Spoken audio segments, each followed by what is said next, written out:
Annyeonghaseyo. Tahu kan itu bahasa apa? Ya, itu adalah bahasa Korea. Korea untuk 1 dekade terakhir cukup membuat dunia terkagum-kagum oleh negara Asia satu ini. Kalau dulu-dulunya, orang Barat melihat Asia yang paling berpengaruh di dunia ya cuma Jepang. Tapi dalam beberapa tahun terakhir, Korea berhasil mencuri perhatian dunia hampir dari segi industri manapun. Mulai dari musik K-pop, film, budaya, makanan, travel, dan yang paling penting, industri otomotif. Mobil Hyundai untuk saat ini sudah sangat diminati oleh beberapa kalangan dengan harga yang cukup terjangkau dan mempunyai fitur yang cukup lengkap di kelasnya. Kalau tahun 2010-an, mungkin banyak orang awam yang cuma tahu merek Hyundai. Tapi kalau disuruh sebutin satu tipe mobil Hyundai, ya mereka jarang yang tahu. Cuman tahu nama Hyundai-nya doang. Dan ini sudah cukup berbeda untuk tahun-tahun ini. Kalau orang ditanya, tipe mobil Hyundai sekarang sudah banyak yang tahu. Jadi benar-benar perkembangan industri otomotif Korea sudah sangat pesat. Apa yang membuat mobil Korea sekarang udah diakui dunia, bahkan dalam beberapa aspek sudah melebihi mobil Jepang. Salah satu aspeknya adalah dengan Hyundai cukup mendominasi kejuaraan rally dunia, yaitu WRC. Ini bermula pada tahun 2013, yang mana Hyundai mulai merancang mobil monster ini. Yang lebih mengagumkannya lagi, tim Hyundai dapat mengalahkan waktu. Karena di sini, tim Hyundai dapat membuat mobil rally dengan spesifikasi WRC hanya dengan waktu 12 bulan aja. Itu sudah termasuk waktu konsep ya, jadi ini tergolong cukup cepat. Hyundai membuat sebuah evolusi dari kendaraan yang dirancang oleh pusat R&D Hyundai di Namyang. Mobil tersebut disiapkan di kantor pusat di Alzenau untuk memenuhi peraturan FIA. Hyundai melakukan pengujian ekstensif dalam berbagai kondisi untuk menilai transmisi dan suspensi sepenuhnya. Hyundai menghabiskan 8.000 km untuk mengetes mobil ini dari Mei 2013 hingga debutnya di WRC pada Januari 2014. Memang benar kata pepatah, kerja keras tidak akan mengkhianati hasil. Hyundai berhasil mencetak podium pertamanya di Meksiko dan kemenangan perdana dengan skor 1-2 di Jerman. Setelah musim debutnya, Hyundai cukup puas dengan hasilnya. Ya, walaupun nggak puas-puas banget sebenarnya. Hyundai i20 WRC langsung dikembangkan secara signifikan selama tahun 2014 untuk meningkatkan daya saing dan keandalan mobil. Hyundai terus melakukan perbaikan sepanjang musim tahun kedua. Namun regulasi baru dikeluarkan pada Rally Meksiko tahun itu. Ya, yaitu regulasi mesin joker. Ini berguna untuk memberikan lebih banyak tenaga. Dan Hyundai langsung gerak cepat dengan melakukan peningkatan ini di bangku pengujian mesin internal Hyundai.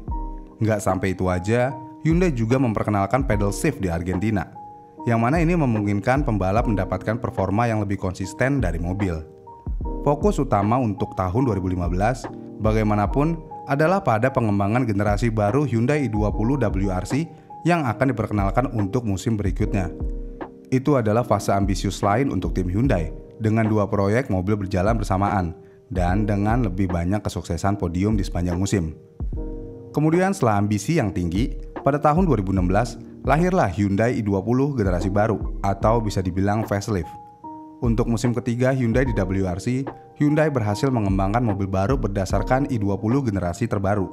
Mobil tersebut diluncurkan pertama kali pada musim gugur 2014, dan menjalani program uji komprehensif.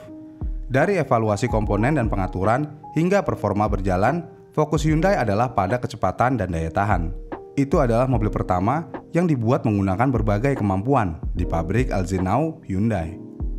Dengan upgrade pada bodywork, mesin, transmisi, dan suspensi, mobil ini merupakan langkah signifikan di semua area. NG120 WRC langsung berhasil dengan podium di Monte Carlo dan Swedia. Hasil ini dengan cepat diakui oleh kemenangan di Argentina dan Sardinia, dengan 2 kemenangan dan total 12 hasil podium. Mobil ini mengamankan posisi kedua di tim kejuaraan pabrikan dan membantu menjadikan Hyundai sebagai pesaing kompetitif yang bisa melawan pesaing yang lebih berpengalaman. Hyundai selama masuk ke WRC benar-benar gak pernah puas, kayak haus akan kekuasaan raja jalanan berlumpur. Dan Hyundai pun membuat mobil ketiga hanya dalam kurun waktu 4 musim, yaitu adalah Hyundai i20 Coupe WRC. Mobil itu dirancang dan dikembangkan untuk memenuhi sejumlah peraturan teknisi WRC baru yang diperkenalkan untuk tahun 2017. Perubahan diperkenalkan untuk meningkatkan tampilan WRC secara keseluruhan dengan tampilan baru yang agresif. Pembaruan berpusat pada peningkatan cengkeraman aerodinamis dan mekanis dengan peningkatan tenaga mesin dari 300 menjadi 380 bhp. Pengurangan bobot keseluruhan mobil dan pengenalan kembali diferensial tengah yang aktif. Mobil 3 pintu ini menyelesaikan periode pengujian intensif menjelang debutnya untuk memberikan persaingan ketat di kancah rally dunia. Mobil tersebut memimpin dalam 2 rally pembukaan sebelum mencatatkan total 4 kemenangan di musim 2017. Ini tentu aja hasil yang cukup memuaskan bagi Hyundai. Dan ini sama aja kayak 2 kali lipat hasil yang diraih daripada sebelum-sebelumnya dengan 12 podium dan 91 kemenangan stage. Dengan hasil kemenangan itu dan peraturan olahraga dan teknis WRC sebagian besar tetap tidak berubah untuk musim 2018. Jadi Hyundai tidak melakukan upgrade besar. Walaupun Hyundai sangat ingin membangun daya saing i20 Coupe WRC ke tingkat selanjutnya. Dan Hyundai pun tampaknya tidak berpuas diri. Karena di tahun itu, tim Hyundai secara kritis menganalisis setiap aspek mobil dalam mengejar keunggulan kompetitif. Karena mereka berpikir tim lain pasti bekerja keras. Hebat banget ya cara pikirnya. Benar-benar cara pikir orang yang sangat kompetitif. Walaupun tidak melakukan improvisasi secara masif, tapi Hyundai tetap saja melakukan improvisasi untuk mempertahankan keunggulannya. Dan Hyundai pun memperkenalkan sejumlah peningkatan sepanjang tahun. Tetapi fokus utama Hyundai adalah meningkatkan kinerja mobil di aspal, di mana Hyundai terlihat berjuang melawan rivalnya, yaitu Toyota. Dan hebatnya, Hyundai i20 Coupe WRC terus membuktikan dirinya mampu memenangkan rally dengan kemenangan di Swedia, Portugal, dan Sardinia selama 1 musim. Ini adalah hasil terbaiknya sepanjang karir Hyundai i20 di WRC. Kemudian musim 2019 pun datang. Ini tentu aja musim ke-6 Hyundai di WRC. Dan musim ketiga bersama mobil Hyundai i20 Coupe WRC. Karena ini musim ke-6-nya Hyundai, ini tentu aja memberikan Hyundai stabilitas penting. Karena tentu aja Hyundai menargetkan gelar WRC pada tahun 2019. Di tahun ini, Hyundai kelihatan banget yang mana Hyundai bertekad untuk meningkatkan kinerja i20 Coupe WRC untuk semua medan. Yang mana Hyundai dengan cerdik menggunakan pengalaman yang diperoleh dari musim sebelumnya untuk memberi kru informasi untuk membangun mobil yang dapat kompetitif di kerikil dan aspal. Program pengembangan intensif selama musim memungkinkan Hyundai untuk mencapai tujuannya, dan lagi, usaha tidak akan mengecewakan hasil. Hyundai mencetak kemenangan di trek gravel, yaitu di Argentina dan Sardinia, kemudian di trek aspal yaitu di Korsika, dan trek campuran, gravel dan aspal, yaitu di Spanyol. Yang mana Hyundai berhasil mendapatkan gelar manufaktur pertama pada tahun 2019. Itu adalah penampilan Hyundai yang paling sempurna dan terbaik di WRC hingga saat ini. Kemudian tahun 2020, yang mana Hyundai memasuki musim ke-7 di WRC dengan sejumlah besar dorongan kolektif. Hyundai bertujuan begini tidak lain dan tidak bukan untuk mempertahankan gelar pabrikan 2019 yang berhasil disabet Hyundai. Dan beruntungnya untuk Hyundai, peraturan WRC tetap tidak berubah pada tahun 2020. Ini tentu aja memberikan Hyundai kesempatan untuk lebih meningkatkan i20 Coupe WRC. Tapi sayangnya, musim itu dinodai dengan adanya virus nyebelin, yaitu COVID-19. Walaupun virus merajalela di mana-mana, tetapi tim Hyundai tetap bekerja tanpa lelah untuk terus meningkatkan mobil sepanjang tahun. Yang mana ini bertujuan untuk mengambil poin yang dibutuhkan untuk memenangkan gelar pabrikan kedua berturut-turut. Dan sekali lagi saya ngomong, kerja keras tidak akan mengecewakan hasil. Karena i20 Coupe WRC Hyundai mengklaim kemenangan di aspal dan salju Monte Carlo, ditambah meraih kemenangan trek gravel di Estonia dan Italia. Setelah 7 putaran yang diperebutkan dengan ketat, akhirnya Hyundai sekali lagi dinobatkan sebagai juara pabrikan pada tahun 2020. Emang benar-benar hebat banget ya. Jiwa kompetitif itu memang diperlukan di berbagai aspek. Ya, kalau kita masih sekolah, kita harus kompetitif untuk menjadi yang terbaik. Dan ini berlaku sampai selesai kuliah. Nah, kalau di dunia kerja, kalau mempunyai jiwa kompetitif tapi nggak punya kemampuan, biasanya cuman carmuk alias cari muka.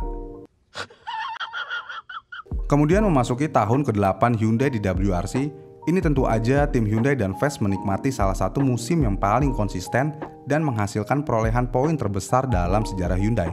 Namun musim 2021 menandai tahun terakhir era regulasi tahun 2017, di mana di musim ini menjadikan Hyundai salah satu tim yang harus dikalahkan. Dan Hyundai pun bertekad untuk mempertahankan gelar ini untuk musim 2021. Dan tentu aja ingin mempersembahkan kemenangan terakhir ini kepada mobil i20 sebelum mobil ini digantikan untuk mobil hybrid. Nah, karena COVID-19, balapan pada tahun 2020 banyak banget yang gagal. Dan untuk tahun 2021, kalender rally kembali penuh akan jadwal. Dengan 12 acara yang bervariasi dan menantang dalam jadwal. Dan Hyundai di tahun ini sayangnya terlihat memaksakan diri untuk mempertahankan mahkotanya. Mereka terlihat seperti push to the limit, karena di setiap stage, Hyundai seperti mendapatkan hambatan baru untuk diatasi. Dan tentu aja, Hyundai gagal mempertahankan mahkota kejuaraan konstruktor yang disabet oleh Toyota GR Yaris. Walaupun tidak memenangkan kejuaraan pabrikan lagi, tapi Hyundai berhasil mengklaim 3 kemenangan dan 17 podium dan berhasil mengumpulkan 462 poin pabrikan. Dan untuk musim tahun 2022, Hyundai cukup kompetitif dengan mobil hybridnya dengan spesifikasi menggunakan mesin turbocharged with direct injection yang mana berhasil mengeluarkan 380 horsepower dan 134 hybrid power. Mobil ini memiliki torsi sebesar 450 Nm dengan 5 kecepatan gearbox manual dan 4-wheel drive. Mobil ini bisa berakselerasi dari 0 sampai 100 km per jam dalam waktu kurang dari 4 detik aja. Kencang banget. Tapi sayangnya kayaknya masih belum bisa menyabet gelar untuk tahun ini. Karena Toyota Gazoo Racing dengan GR Yarisnya masih memimpin poin di atas Hyundai dengan perbedaan poin sebanyak 81 poin. Ya, ini bisa berubah sih. Kalau race di Spanyol nanti Hyundai yang menang, bakal lebih seru lagi nih. Oh iya, untuk drivernya Hyundai yaitu masih si Bang Kacamata, yaitu Thierry Neuville.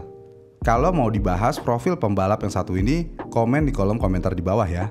Buat kalian yang suka pembahasan tentang sejarah dan culture modifikasi mobil, kalian bisa menonton subchannel kami yang baru ya. Namanya Fusebox. Kita akan sering kebanyakan membahas mobil Jepangan dan dicampur dengan pembahasan culture mobil-mobil Eropa dan Amerika juga. Jangan lupa di subscribe ya. Segitu aja video kali ini. Terima kasih sudah menonton.